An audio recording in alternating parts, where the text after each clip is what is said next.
Welcome to Decision Vision, a podcast series focusing on critical business decisions. Brought to you by Brady Ware & Company. Brady Ware is a regional, full-service accounting and advisory firm that helps businesses and entrepreneurs make visions a reality. And welcome to Decision Vision, a podcast giving you, the listener, clear vision to make great decisions. In each episode, we discuss the process of decision-making on a different topic. But rather than making recommendations because everyone's circumstances are different, we talk to subject matter experts about how they would recommend thinking about that decision. My name is Mike Blake, and I'm your host for today's program. I'm a director at Brady Ware & Company, a full-service accounting firm based in Dayton, Ohio, with offices in Dayton, Columbus, Ohio, Richmond, Indiana, and Alpharetta, Georgia, which is where we're recording today. Brady Ware is sponsoring this podcast.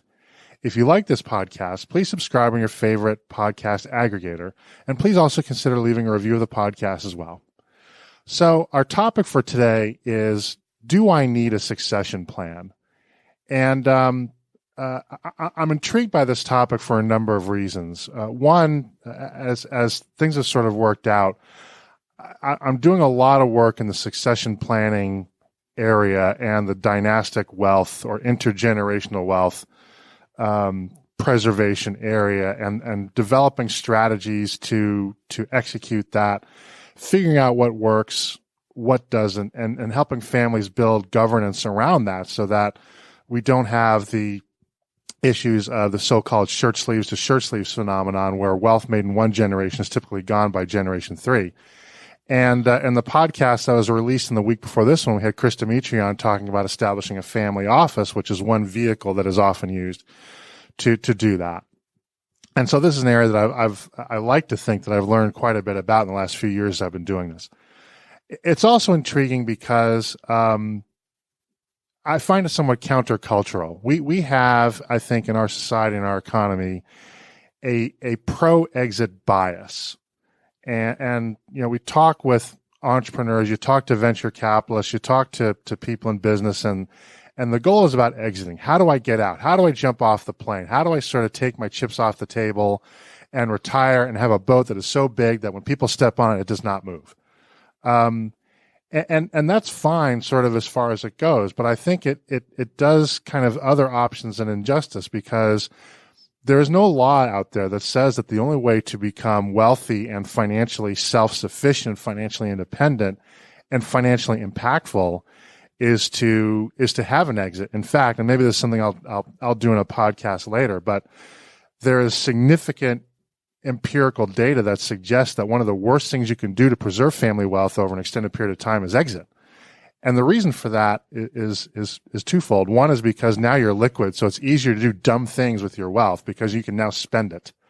And second is that when there's no longer a family enterprise, there's less of a reason for the family to be cohesive. It's easier for everybody to kind of go off and do their own things, and you lose some of the scale economies benefit of having that wealth kind of amassed and in one place. And when it comes to wealth, the sum often is greater than the sum of its parts in terms of the impact that you can make. So I think it's important to have this voice out there that talks about the other options available other than simply exiting, because you don't necessarily need to do that. And I'm not necessarily an expert, but I scratched my head for about 2 seconds, then remembered a friend of mine who is an expert. And that friend of mine is Bruce Gaynes. And Bruce is a founding shareholder of Kelley Gaynes, has over 40 years of experience helping clients. And before practicing law, I worked in the tax department of a national accounting firm and became a CPA. So he's your double threat. His law practice focuses on corporate estate planning and tax matters. His work involves all sizes and forms of entities. He handles matters concerning the full business life cycle, beginning with organizational structuring and formation. As businesses and professional practices develop and grow, Bruce helps them properly document and protect themselves through the use of operating and shareholder agreements, independent contractor and employment contracts, non-disclosure and non-compete agreements, and other documents. As clients look for exit strategies, Bruce negotiates merger and acquisition documents, advises families on gifting techniques, formulates reorganization strategies, and spearheads family and tax planning. And I'll add to that is that he's also the longtime host. I don't know if he's the founder or not. We'll ask him about that. But he's the host of the Succession Planning Group, which he's been hosting in Buckhead for as long as I've known him, which has been over a decade, which involves a group of professionals that talk about not exiting, but actually the process of planning for succession and planning for enterprises to go beyond simply their founder or their direct descendants. As part of his work for business owners, executives, and professionals, Bruce maintains an estate planning practice, counseling individuals and families in their tax reduction and asset transfer strategies. As a consequence of his involvement in trust and estate law, Bruce has extensive experience helping clients with probate matters. Bruce, welcome to the program. Thank you very much. So, Bruce, like I said, I've teed you up. I think you're about as knowledgeable about succession planning as certainly as anybody I know. So let's help people understand what that is. I have a vocabulary reset here, or a vocabulary set. What is succession planning? Okay. Well, actually, let me say that at the outset that I think that I view the whole topic a little more broadly than you do, because I look at this kind of planning as being alternative choices about do we, for instance, keep the company with insiders, and by the insiders I mean people who are perhaps relatives, or people who are not relatives but who are working inside the business, or do we have this go to outsiders? And that's an important question, because all businesses, or all owners of businesses, are going to exit at one point or another. They may do it voluntarily. They may do it involuntarily. Involuntarily might be going bankrupt, might be just closing down the business because it's they're tired of doing it. Might be just dying or becoming disabled, and so they might leave, as they say, feet first. So the role of our law firm is to help our clients maintain control of what's going to happen in their future.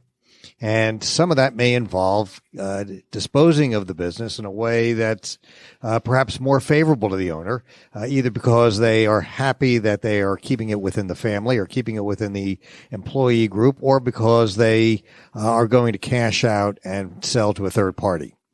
Those are the two primary ways that businesses are disposed of in one fashion or another. And the other way that sometimes you see, it's not very common, but there are also opportunities to go out of a business through an ESOP, an employee stock ownership plan. But that really requires a whole different set of circumstances. You absolutely have to have a bunch of people who are there who can operate the business without you, which sometimes you have people who can be successful as long as the owner is there. Their ability to succeed going forward is dependent sometimes upon them having the proper direction or the proper knowledge.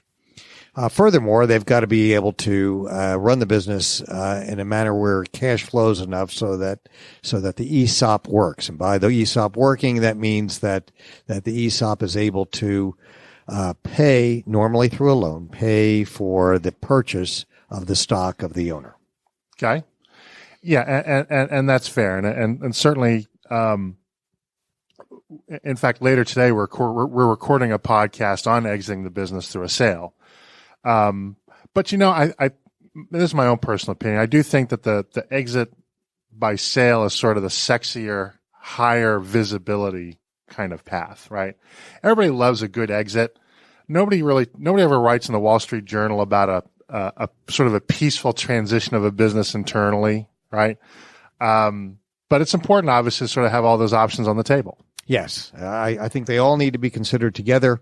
And the same solution doesn't work for all businesses. Every business is different, and the considerations are different. But the whole idea in putting together a succession plan is to make that evaluation of what's the proper next step for the business. Put it down in writing in a written plan, and then to implement that plan. And normally that's something that takes place over time. And so, ideally we'd like to have at least a few years. Some say maybe as many as 5, but we want to be able to plan this out because not every business is ready for some form of disposition, whether it's internal or whether it's external. It does take some planning in advance. Yeah, and like you said, I think that's a great quote. We all will exit, right? Sometimes voluntarily, sometimes not. And if you really decide you're going to hang on to the very end, it's sort of feet first. And so when we talk about, and what I like about what you're describing too, is that sometimes a succession plan means that a succession in the classical sense just may not be feasible, right? Or it may not be feasible from an economic perspective. It may not be feasible from a family politics perspective. Things that have nothing to do, at least directly, with economics. So, and if you know how to do that, if you kind of know that going in, right, that means you're not going to waste a lot of time and energy on things that just aren't going to work out. Right. And I think that's critical. And sometimes you have to find out what's going to work out and what's not, because sometimes the owner assumes that something will work, but they don't necessarily have the objectivity that is required to evaluate it. Sometimes they don't even have the conversation, particularly if they want to keep it inside the family. They just assume that son or daughter is ready to take over the business. And when you talk to son and daughter, they may not have any intention at all of staying in the business after mom or dad is gone. And I think adding to that, I mean, we both know, we've been around long enough. We know that when you have this Venn diagram of family and money, conversations get awkward. Yes. Right? At a minimum, or sometimes they never happen at all, which is where we come back to the succession planning.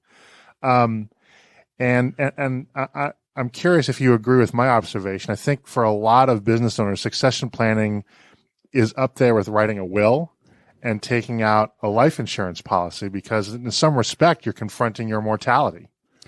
Yes, but it's more than that, because sometimes people have an awful lot tied up in their business in terms of their own self-evaluation, their own ego, etc. Their own purpose in life is sometimes tied up in what they do 40 plus hours a week, and so for a lot of people, it may be even more difficult than death, because after death, there's not much that they need to do.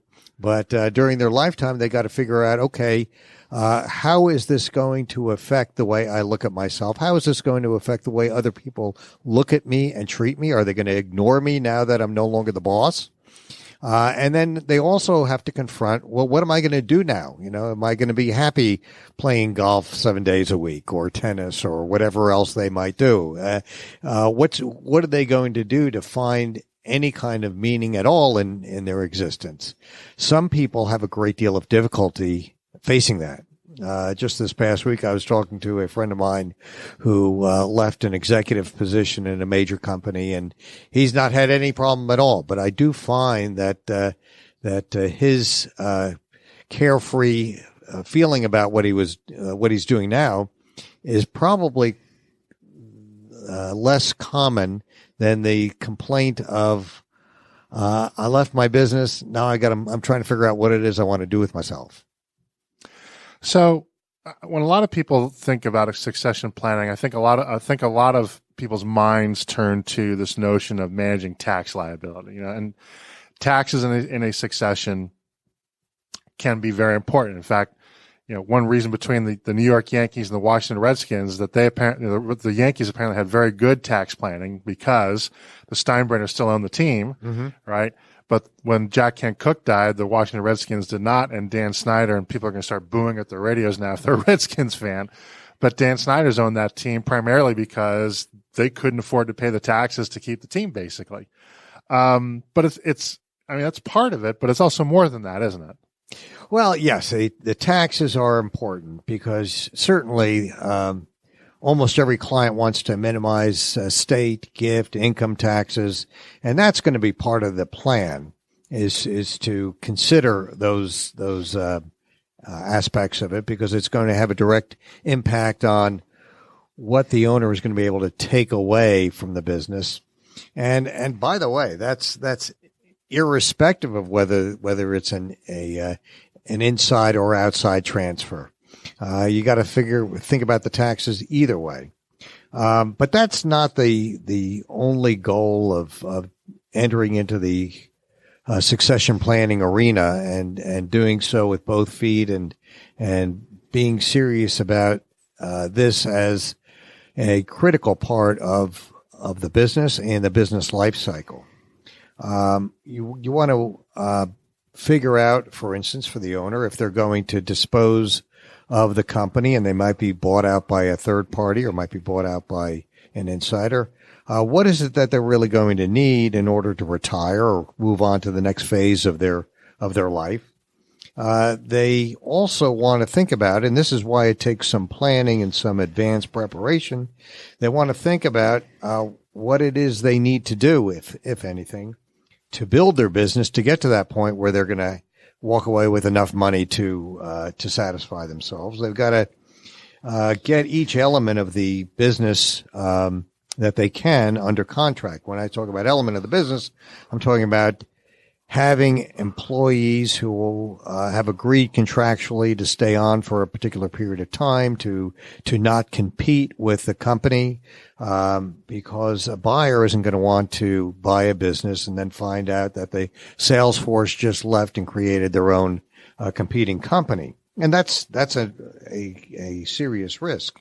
Normally you want to find a management team that's going to stay on, that with whom you've had a serious discussion about the fact that their being hired or their continued employment is premised upon the fact that they are going to be around after the sale, and it may be appropriate to compensate them for that, but that would be a matter of arranging things in a smart way, so that your management team doesn't walk off just as you're negotiating a transfer of the stock, again, either to an insider or outsider. These are considerations really for either situation. May be that you need to increase the earnings, the EBITDA, the earnings before interest, taxes, depreciation, and amortization. It may involve even jettisoning certain aspects of the business to make it attractive for the next owners to come in. I'm working on a case right now where we've got a company that is in the construction business, and they've got a retail operation. And the retail operation is a little bit of a distraction, both in terms of time and money, and it's not part of their core business, and it makes their company less attractive to others who might be coming along. And they're in a situation where they've got people inside the business, younger generation inside the business that could take it over, but they might decide to go sell to an outsider.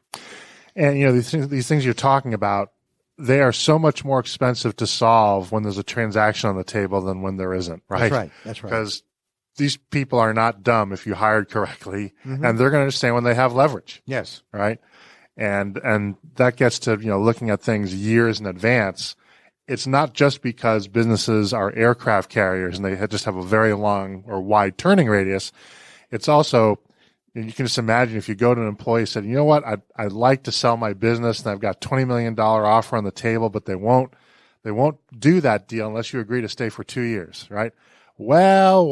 Right. I'm going to call my attorney and I'll be back in touch with you in about a week or so with my list of requests, right, in order to agree to a stay bonus and signing a non-compete. Terrorist demands. Yeah, exactly right. Exactly right. So now I introduced the show from a long-term succession planning perspective, but there's also a different time horizon, which is the short-term succession planning perspective too, right? And really, it's more like contingency planning or an unexpected succession, but nevertheless, it's a kind of succession, right? I mean, that's something that's also important to think about, isn't it? Right. It is. I've Many years ago, I had a client, and succession planning is not just for brick and mortar businesses. It can be for service businesses. And this particular client was a CPA who had a firm that had no other CPAs in it. He had essentially bookkeepers working for him. And he was concerned about his clients. It wasn't really quite as much a matter of how am I going to make money out of this, but he was concerned about what happens if something happens, if I die, become disabled, who's going to take over my practice and see that my clients' tax returns get filed on a timely basis. And so, frequently, if you had a firm that had several accountants, you might have some sort of buy-sell agreement between the owner of the practice and people who were familiar with the clients, who were working on the clients. They would be the logical people to take it over. But he didn't have that because it couldn't continue as a CPA firm unless it had a CPA who was running the firm. And so what we actually did is we reached out to a friendly competitor, and we did a buy-sell agreement between the two CPAs. And so that if one or the other were to be unable to continue to practice, the one who was able to continue would be able to take it over. There would be a set formula for determining what was going to be paid for that, and it would then inure to the benefit of the possibly disabled CPA, or perhaps to the family if the CPA passed away. So that's the contingency type of planning that really is still part of that larger picture of succession planning. When we do think of succession planning, traditionally we think about something that's more long-term, 3 years, 5 years, as I mentioned, and it would involve trying to possibly improve the businesses so that the next parties are able to run it more successfully, or pay more for it, or able to achieve some other goal. Okay. So when we talk about a succession plan, is it something that needs to be a formal document? Do people maybe just take notes on their phone? Is it on a napkin someplace? Is there a 60-page document? What in your mind is the kind of deliverable, if you will, of a succession plan? Well, I think it's very important to have one that's written. Does it have to be that way? No, but I think it's much better, because if you have a written plan, it records what your thought was back in 2019, and then, in 2027, when you're looking back at it, you've got some sort of track record of what did you have in 2019, how have things changed, and it's part of your overall general strategic plan for the business. But the succession plan itself is something that ought to be in writing, A, for the owner himself or herself, and then B, for others if the owner is no longer around. If we do have that situation where the owner is taken out of the business rather suddenly, so at least they've got some sort of idea. Plus, it becomes the basis for how you're going to make the business better. And there is a lot of legal documentation that can go along with it. And in addition to a overall sort of non-legal strategic plan, it may involve getting restrictive covenants, or what we sometimes call covenants not to compete or covenants not to solicit. Maybe a function of getting that in place, getting confidentiality agreements in place. It may be other forms of buy-sell agreements, maybe even agreements that deal with co-ownership, such as shareholder agreements or LLC operating agreements in place. It may involve having a lease. A lot of businesses are, at least in part, the success of the business is dependent upon their location. If you don't have a good lease, or its lease is not long enough, or you've not negotiated the right kind of terms, it'll have a significant impact on either the saleability or value of the company, or both. Yeah, and it seems to me the way you describe a succession plan, it sounds like kind of a business plan, but with a very narrow, specific focus.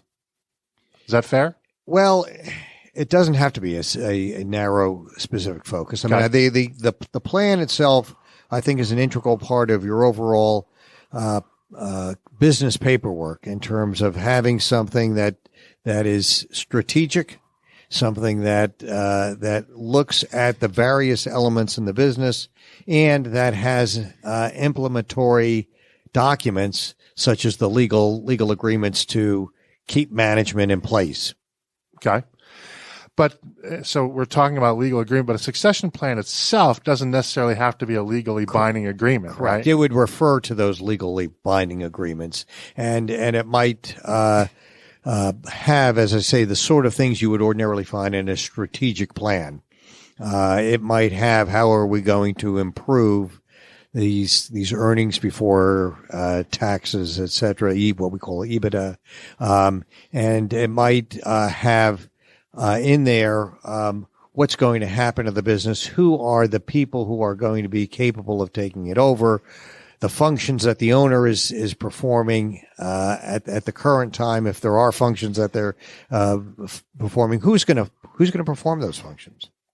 So, as my own kind of war story with succession planning and legally versus non-legally binding, a client of mine that I'm working with right now is working through a nasty shareholder divorce. And the genesis of that divorce is the fact that my client, who's the majority shareholder of that company, had conversations with the minority shareholder about maybe someday down the line, right, majority shareholder would agree to be bought out by the minority shareholder, but with no particular commitment, no particular timeline. And then one day, for reasons that are not clear, the minority shareholder said, you know what, I got to have this thing now. I just do. And, my client just wasn't ready to do that yet. And it's led to, as I said, kind of a nasty kind of shareholder split that I don't think has been really positive for either party, in all candor. But thank God that there was not a legal agreement in place, because one person was ready to do that transaction, the other person wasn't. So, the benefit of some flexibility, I think, has served my client very well in that regard. Well, it does serve clients well in some regards. On the other hand, there are situations where the minority partner has a particular or critical skill, and walking away from the deal or having the company split can be very damaging to both parties. While if they had properly discussed and documented, and it's not just a question of some lawyer coming along and imposing upon the parties some particular paperwork, is really the situation that you described might very well have been handled best not by lawyers but by just frank conversations and honest conversations. And sometimes when I represent the minority owner or somebody who's coming into a business, the commitment to transfer the business to the person who's coming in, and frequently you got to understand they may be leaving another really good position. They're somebody of value for a reason. They've got a history of success. They've got perhaps promises for other opportunities that they're walking away from. And normally I would want to see some sort of agreement up front of what's going to happen and over what period of time. And so that these things would be agreed to up front. We would want to have that so that everybody knows, at least at the outset. You never can predict the future. You never know if things are going to work out as either the parties or their lawyers hope. But at least you've got a plan that can be altered, can be amended, may need to be amended, but a plan where we don't have people second thinking all of this and having one party dedicate himself or herself to a particular course of action and then having the other party not comply. So you said something that I want to underscore because I think it's quite smart, and that is that part of the calculus here is identifying individuals that are absolutely critical to the ongoing kind of continuity success and value of the company, right? So that succession discussion may take and probably will take a different flavor, a different character, depending on the nature of the person involved, right? And in some cases, and I have business owners, and I think you have clients like this too, they identify individuals they just want to take care of, right? They've served the company loyally for 25, 30 years, want to give them a little something on the way out to thank them for their service and loyalty. And then there are others where, like you said, this business becomes less valuable because that person is in it, or at least it's a massive pain in the neck to try to then have to recover with that person out of the business, or even just if they're disgruntled and for whatever reason they understood something differently from what the other shareholder did. And a disgruntled shareholder employee can do immense damage to a business without even leaving. Right. They can break a lot of china on the way out. So part of that decision process and the succession is assessing kind of who needs to be taken care of and what their role is in terms of a successful succession. Correct. And it may be that if you've got somebody who's not capable of running the business themselves, but you've got some reason to believe that they're not going to take direction from anybody other than the current owner, you may need to remove them from where they are before you ever begin the discussion, because they may be the problem in setting a succession up. You may have vital tasks that they are accomplishing, but if they're not going to do that for somebody else, you may need to get somebody in there ahead of time to fulfill that role. So I think we made a pretty strong case that a succession plan is desirable, and there's some exposure there if you don't have one. So I'd like to move ahead and talk about, can we identify maybe the three most important features of a good succession plan? There are actually 28, but we don't have time to go through 28. Nobody will remember more than three. So if we had to sort of pick three, what might they be? Well, I think, I tend to agree with you with the 28.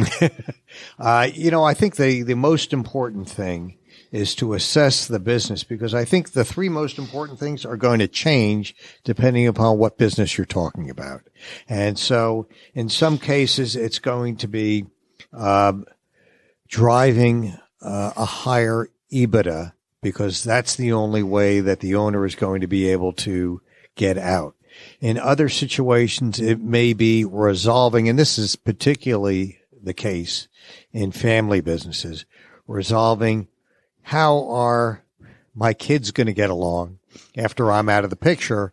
Will they get along? I'm dealing right now with a rather new client, so I've sort of jumped into the middle of the fray. But we've got one sibling who died, one sibling who's detached, two siblings who are the spouse of the deceased sibling, and another sibling who are half in and half out, and we've got a significant problem because we've got to deal with who is going to own what aspect of the business and how is any kind of transition going to be financed. And in fact, I was brought into the business, referred into the business by the banker who was trying to help them solve the financial aspect to this. And, unfortunately, this business did not have a succession plan that was good. It's a successful business in some ways because it's in the third generation of the business, but it's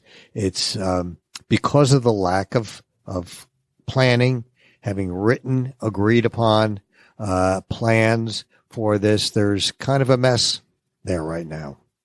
So the segues very nicely into the next question that I have, which is, a succession plan, to my mind, is a fairly intimate document for the family. If it's going to continue to be a family business, you've been very clear it doesn't have to be that way, but certainly for the business. How do you help businesses kind of formulate those plans and make sure that they work correctly? Well, I think the thing that we need to do first is to assess what the